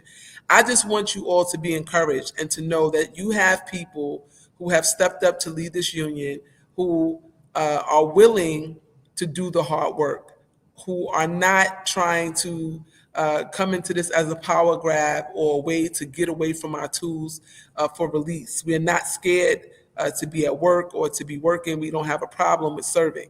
And so it's very important that, you all understand that and know that we are going to educate our membership. We are going to empower you. We want you to be engaged. I cannot run this union alone. It's going to take all of our effort. I need the members standing alongside me when we have to stand up to the MTA on serious issues. And I will not be able to do that alone. Excuse me, my nose is itching. I will not be able to do that alone. I'm going to need the help of our dynamic membership. And so it's important for you all to understand that we are fully prepared and plan to come in and to change things. Some more changes that I just want to mention before we go that you're going to see. You will see on the executive board, there will be no more closed door meetings, right? The executive board will meet and we will open it up to the membership at large. There will be no more contract negotiations where the contract comes out on one day, they go in, look at it, they vote and leave, right? There will be a review process for the executive board to look at whatever has been negotiated throughout the departments so that we can make sure that we protect our membership, right? You never know. Listen, I can go in and negotiate something and think that it's a great thing. Like, this is great. And come back to the executive board and they say, no, Madam President, we don't agree with this, and show me all the reasons why, which would send me trucking back to the MTA to let them know, well, my members, this is not what they want. There's problems here that we didn't foresee. And if we do this, it will harm our membership. We cannot do it. That is the power of the executive board when you have real oversight. If we had a real executive board, we would not right now have, if we had a real executive board, we would not have, if we had a real executive board, we would not have a retiree medical give back. We would still have our lifetime retiree medical benefit, right? We would not be in private insurance. But because we had an executive board that did not read the contract, was not given a copy of the contract before they voted on it, this is what we have to deal with now. We now have to go to court and sue to get back our lifetime medical coverage. And so it's very important that we all, understand that. Okay, so I hope that this has been very, very informative. Is there anything else that you all want to say before we go off? Go ahead. I just want to thank I had the privilege and the honor of going to in each and every division, sitting down, talking with members, and hearing what they had to say, their concerns, their voices, their views, their opinions. And a lot of our members, the one thing that came resoundingly clear, that I kept hearing over and over again, is that they're tired. They're tired of being lied to. They're tired of being told false promises. They're tired of hearing, people saying they're going to do one thing and do something completely different. And Hmm. I understand that. I was one of those members. And I'm going to be honest with you. I was tired of hearing the same old BS over and over again. Oh, we're going to do this, we're going to do that. And they didn't do a damn thing for us. Right. Now, let me explain something to the members that are with the TWU, my brothers and sisters. The Stronger Together Slate came together as a diverse group, but we all had one individual goal, and that's to bring the stability back to this union, the education back to the union, and the respectability that this union has earned for so many years Mhm. that we have lost. When the TWU, we always led the forefront. When our union spoke, everybody listened. It's not like that anymore. It's time for us to bring that back. And the Mhm. only way we could do that is to turn around and make change within our own union. So I'm asking everybody that's listening in on this conversation, that's listening to what we have to say, look deep into yourself. Ask yourself these questions. Has the union protected your health, your welfare, and your safety for you and your family? Have they kept their promises by giving you proper wages? Have they kept their promise by providing you a safe work environment? Has this union succeeded in benefiting all the members, or have they just taken care of themselves?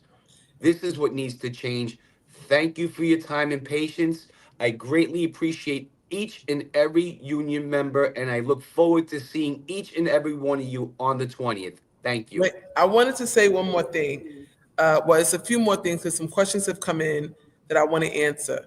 And I really want to clarify this question here. It says, would you be willing to violate Taylor law and strike uh, of stand downs? So I want to just really talk about this, right? And this is very important as a union that we begin to understand the history of striking and the Taylor law. The Taylor law does not say that we cannot strike. What it says is that if your employer does not bargain in good faith, you do have the right to strike. However, there are processes and steps that you have to take in order to strike. So striking is not what you do as a first option. You don't just wake up one day and say, "Oh, we're going to go strike," right? However, in contract negotiations, right, leading up to contract negotiations or in the midst of contract negotiations, there are things that the employer can do to violate the process in such a way that it calls for us to have to strike. It is in my opinion that we have been violated in such a way by the transit authority, especially when it comes to the areas of health and safety, the deplorable work conditions in areas and locations that we work in. If you go and see some of these crew quarters that people are working in, they should be condemned.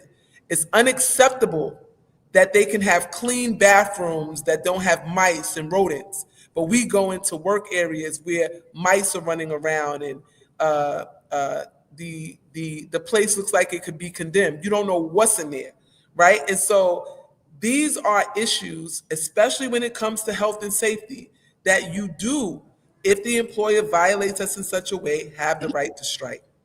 Now, in 2005, when Roger Toussaint went on a strike, one of the most famous strikes for us because a lot of us were either, younger people or we were impacted by it, but we were not on the job at the time.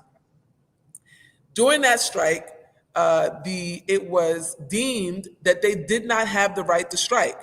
However, that decision was overturned by the International Labor Organization. Uh, the acronym for it is the ILO. The ILO ruled that in 2005, we in fact did have the right to strike, and that all of the penalties assessed against the Transport Workers Union should be returned to it, right? And that what was done to TW Local 100 was a heavy-handed move to basically tell every other union watching that was witnessing what was happening to us in real time that they would not attempt to strike. And so if you notice from that time to now, there has been basically strikes in New York City have been really non-existent. No strikes have happened or occurred in such a way to cripple the transit authority or any organization to make them give up adequate pay raises, to deal with health and safety, or anything else. Our members were supposed to be returned. For every 1 day they struck, you were penalized 2 days, right? That money was awarded back to you in the ILO decision. But John Samuelson, who was the president at that time, was given the award by Roger Toussaint to go to court and exact judgment so that we could get that money back. However, he never did it. And to add insult to injury, the decision is posted on the international website. So if you go on the international website, the decision that says that we are to be given back the $2.5 million that was fined, the fines that were assessed against Roger Toussaint, the financial secretary treasurer, and the recording secretary at that time, right? All of the penalties and fines were supposed to be given back. However, they never gave those penalties and fines back to the members of Local 100. And our members right now, we have members that will not be able to vote in this election because they're in bad standing from that strike, right? And so I want you all to understand that what has been done systematically by Samuelson, Utano, and now Davis, right? This is a long legacy of trying to kill and break this union for personal gain. And so I don't have to violate the Taylor law. The Taylor law does not tell me that I cannot strike or that we cannot strike. If the MTA does not bargain in good faith, we have the right to exercise striking. However, there is a process to get there. And we are going to do everything in our power to ensure that the Transit Authority understands that they are due, right, to give us adequate wages, to give back our retiree medical benefits. We will not be paying into FICA and then retire and have to go take out supplemental insurance to the tune of $7,000 and $14,000 a year if we have to have surgeries and other treatments. So understand that we always have the right to strike. Striking is a human right. And so do not keep repeating the training, what has been ingrained in all of us, right? Oh, you're under the Taylor law. We don't have the right to strike. Oh my God, you can't say the word strike, right? Striking is not a curse word, right? It is a part of our right as human beings. And the International Labor Organization is who governs collective bargaining, the rules that govern it. In 1987, and in 1997, right, that convention is where the treaties were formed to deal with striking and all of the issues that we deal with collectively as a human rights issue, right? And they deemed that striking was a human right, right, in the international courts. And we are subject to that, right? So I want you all to understand that, we are in some very, very serious times as members, and that I want you to know, as your president, whatever it is that I have to do to ensure that our health, safety, and well-being is made a priority, I will do. So the next, I hope that was a well-rounded answer to understanding that as a local, we do have the right to strike. And the fact that from the time of Samuelson coming to office, right? These are all of the things that have hurt this union along the way. Okay? These are all of the things that have hurt this union along the way to the point where we are almost crippled, right? So we have a big fight ahead of us to win back our union and to win back the respect from the MTA to where they respect us. Someone asked me, will we see you in the field once you become president of TW Local 100? Yes, you will see me in the field. We will have regular scheduled meetings with the membership. The same way I go live now and talk to you all, I will definitely make videos. I will avail myself to the membership. You know, I won't be able to be available 24/7 all the time because I'll be working and have things that I have to, have to be responsible for. But I definitely will be coming out to locations to see what's going on, to hear directly from the members about what's going on, because I need to hear from you, because of course the union reps and the VPs are not always going to, tell me the bad things that are happening in the field or all of the gripes and grievances that are going on. So I have to keep my ear to the ground to know what's going on. So yes, I definitely will be available to the membership.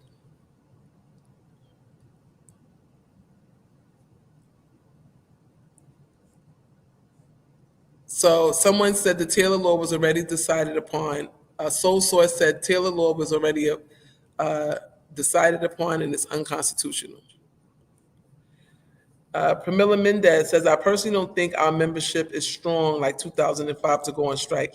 Hopefully Strong Together will win and fight hard to not even think of a strike. Yes, hopefully that the goal is always to not have to strike. But again, this membership is going to have to be educated and understand that they do have the right to. We do not want to strike. That's not the goal. The goal is for the Transit Authority to give us adequate wages and benefits, to give us back our retiree medical benefits, and to deal with us and negotiate with us in good faith, to make sure that all of our members are protected, that they're not assaulted, that we come into what at minimum, what the contract requires, where you get your 19A rule, which is a clean, safe working environment. At minimum is what they have to give to us. And that is not being provided. So yes, we're going to do everything we can in our power to ensure that our membership is taken care of. If I may? Go ahead. I was there in 2005. I stood out there with my members in solidarity, my brothers and sisters in solidarity. But let me let this be perfectly clear. The difference between 2005 and 2024 is back in 2005, all the members knew where we stood.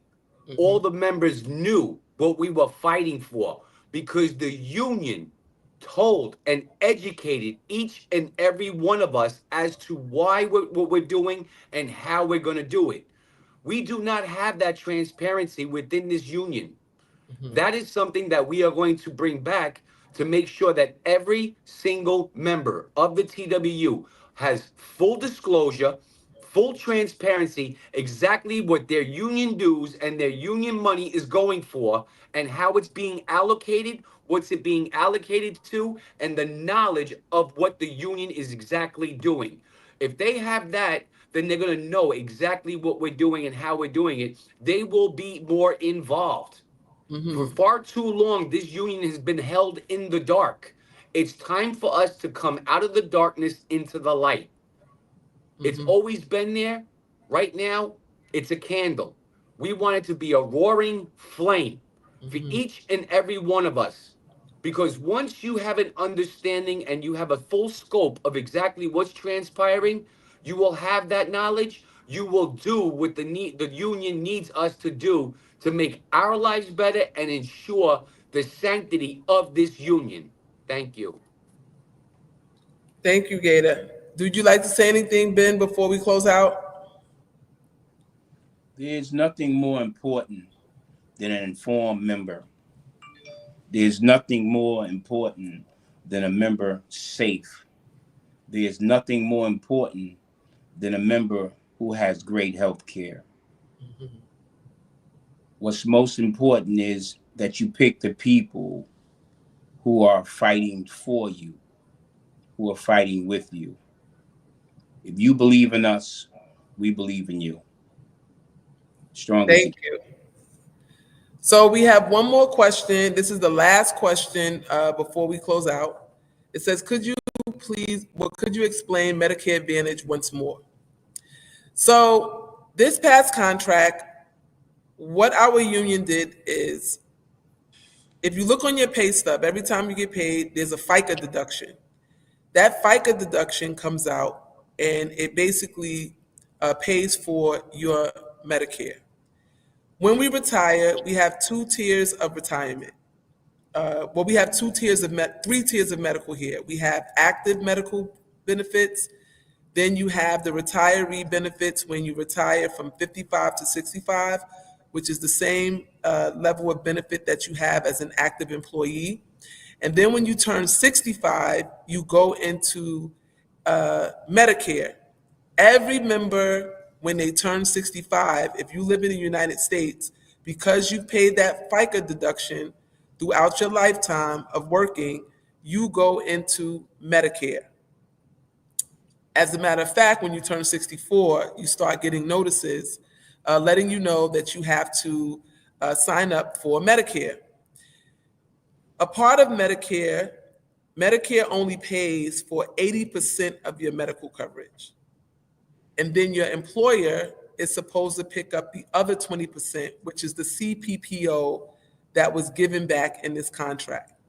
So what our employer did with the help of our union is that they took us out of Medicare and they put us into private insurance, right? So we go from having Medicare, which is a government benefit that we pay into through our FICA deduction, which in 2002 we now had a defined contribution which was negotiated by Roger Toussaint for our lifetime medical benefits, right? So now that meant that the 20% that's not covered by Medicare, the transit authority now pays for that, right? Which gives us our lifetime medical benefits at no cost to us. Well, what our union did was the transit authority asked for us to give up our Medicare and they put us into Medicare Advantage plans, Aetna Medicare Advantage plans, which are private insurance. So when you go and it's time to pick for your option, instead of you being able to pick traditional Medicare, you now in option A and B are Aetna Advantage plans, right? And these Advantage plans are not accepted throughout the 50 states, which Medicare is accepted throughout the 50 states. But let me explain one other thing, because you may be asking yourself, well, if this is a benefit that we pay for and we're supposed to get, and we automatically have to go into a 65, how was the union able to give it back? Because we are a union, we are able to circumvent the law. And what we're supposed to do is negotiate. We can negotiate things that are better. It's supposed to be more than what the law provides. And if we do that, we can negotiate in lieu of the law. And so what our union did was negotiate in lieu of the law Medicare Advantage, but Medicare Advantage is a diminished benefit. And the reason why it's a diminished benefit is, one, it's not accepted in all 50 states.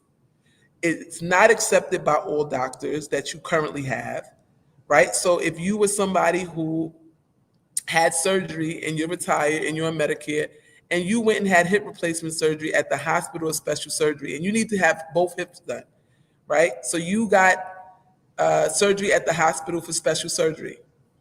Well, this year, when you went to go get your other hip replaced, so you say you got your right side done, now you need to go get the left done.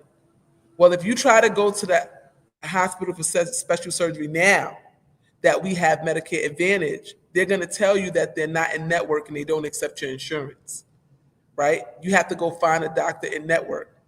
Now, the problem with that is there's not many doctors in network that take Medicare Advantage.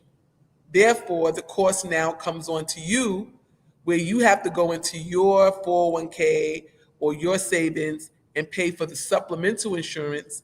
And once you find someone to do the surgery that does take an Advantage plan, right? Now the cost is on you because the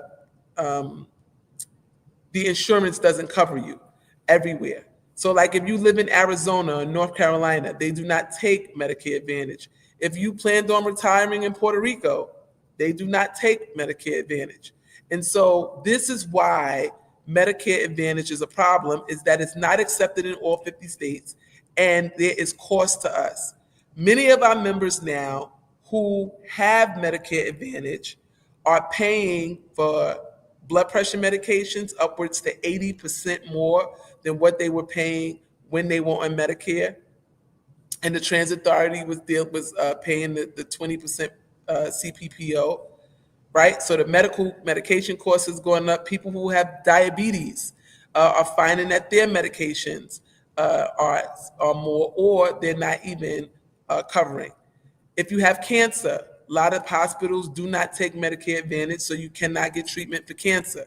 So that is the problem with Medicare Advantage, right? It is private, for-profit insurance where Medicare is a public benefit that was paid in through FICA that you've paid for all your time on the job.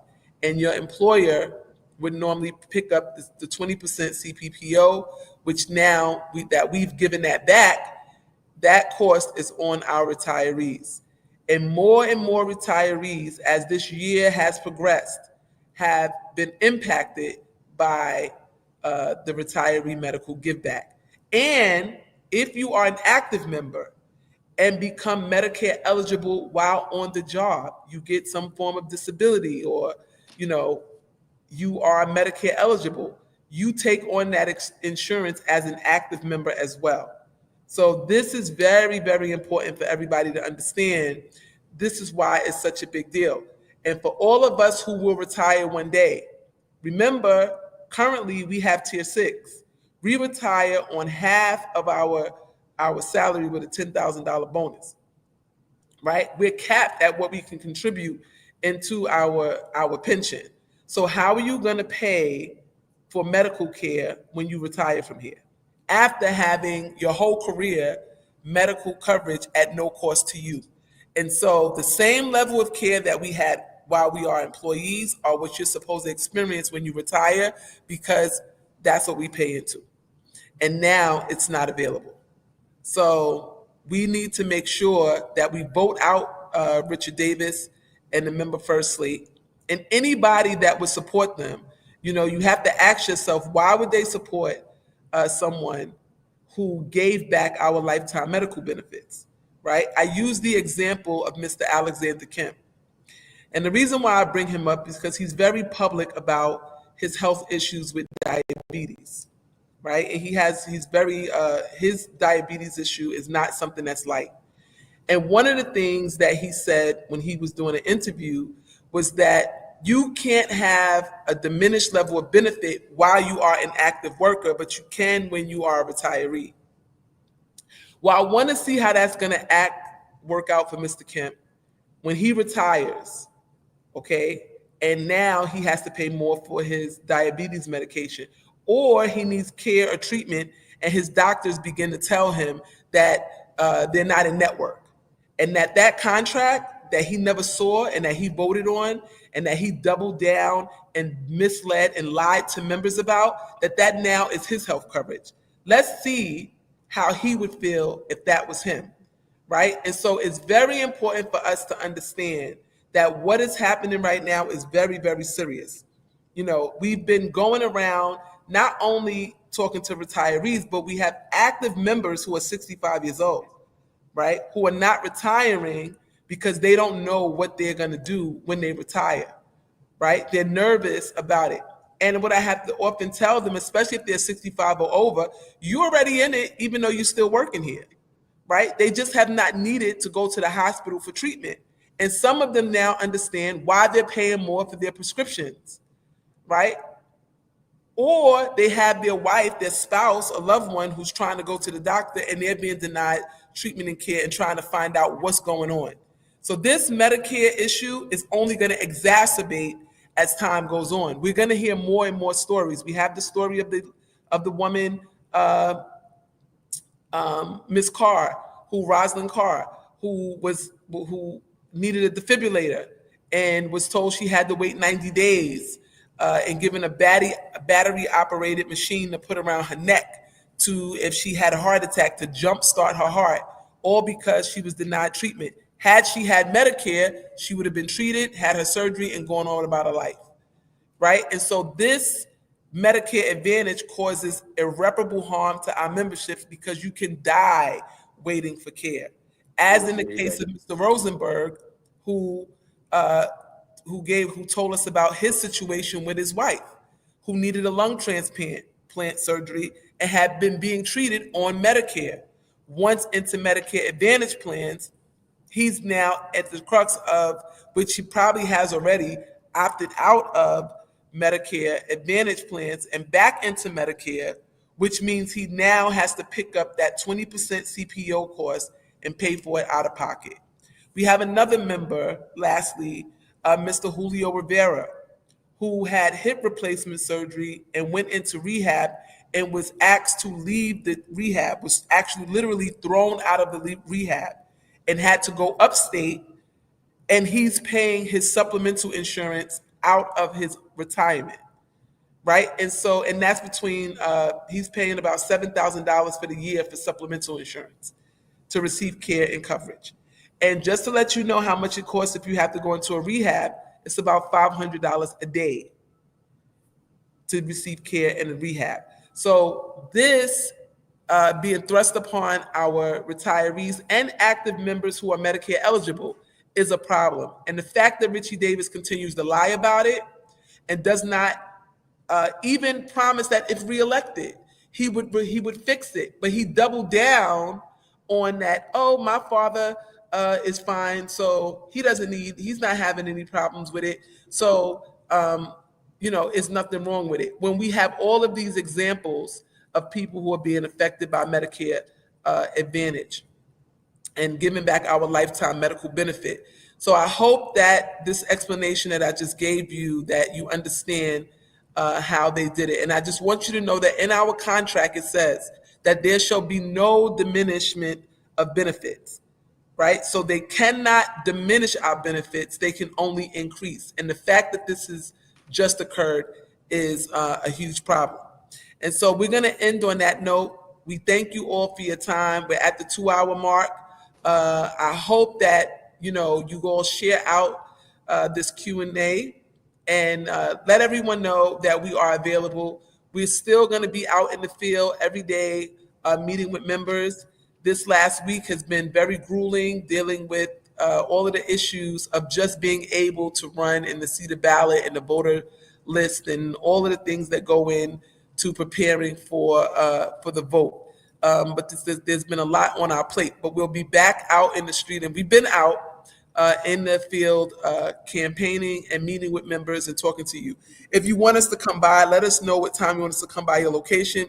We'll show up and meet with you all. So thank you again, and everyone have a good evening. Thank you.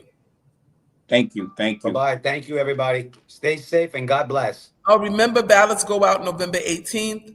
Vote the Stronger Together Slate. Don't forget the 20th.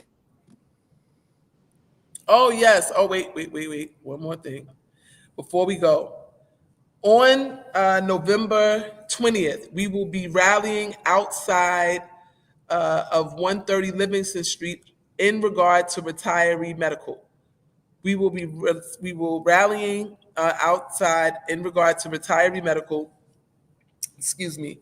to bring awareness to the membership and to the public and the MTA and the union to let them know that this is the fight that we're in for the long haul. We are not going to give this up. This is more than just, a contract concession, but this is life altering, especially for those of us who serve here. We know that this job is extremely unsafe. We all have health conditions that have come about in some way, shape, or form, whether it's respiratory, whether it's your hip, your knees, something from this job, because it's physically taxing.